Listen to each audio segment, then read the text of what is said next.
Hello friends, so today's story is The Whispers of the Forgotten Cave.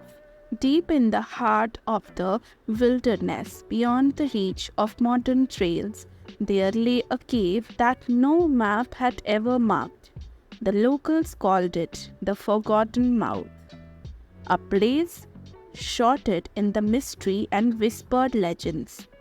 Few dared to approach it, for the cave was said to hold the secrets older than the mountains themselves, secrets that city derive a person made if uncovered. One summer evening, an adventurous named Thomas, driven by curiosity and the hunger for discovery, set out to find his fable's cave. Armed with the title more than the lantern, a rope that won out general for a long lost explorer, he began his journey. The path was tremendous, winding through dearest forests and the sharp cliffs, but after days of secret, he finally stood before the cave's entrance. The air around the opening was unnaturally cold, and faint whispers seemed to come from within. As Thomas stepped inside, the darkness swallowed him whole, his lantern casting only a small circle of light around his feet. The deeper he ventured, the more he noticed the walls of the cave were not like any he had seen before.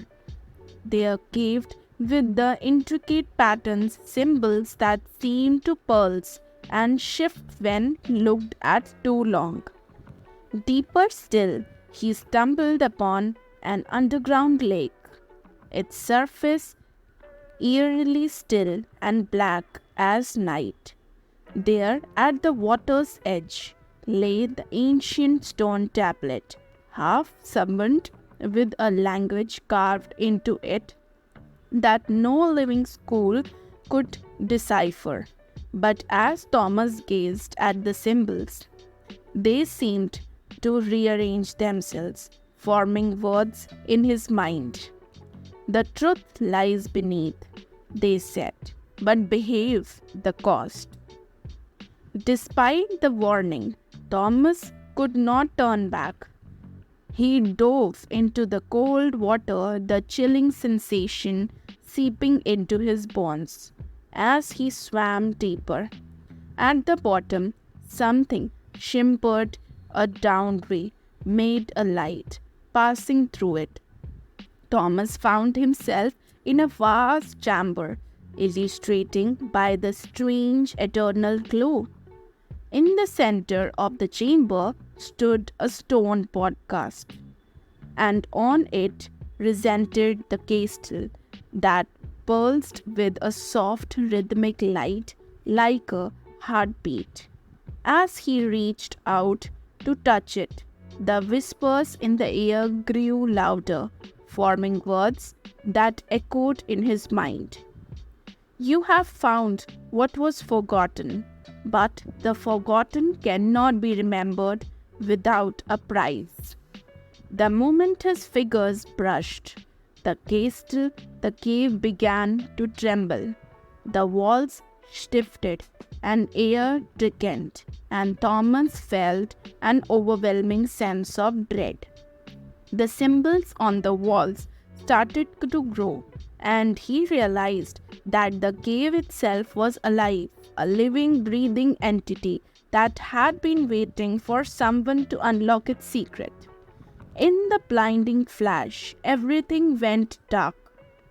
When Thomas awoke, he was no longer in the cave. He was standing at the entrance, his lantern extinguished, and the general clutched him in his hands. But something had changed. The cave was gone as if it had never existed. The only proof of his journey was the crystal, now hanging around his neck, glowing faintly. The whispers had stopped, but Thomas knew the key would return. For the forgotten cave had left its mark on him, and its secrets were now his burden to bear forever. The villagers never saw Thomas again, but on quiet nights they sometimes heard whispers in the wind, echoing from where the cave entrance stood, calling for another to discover its forgotten truth. Thank you. Bye bye.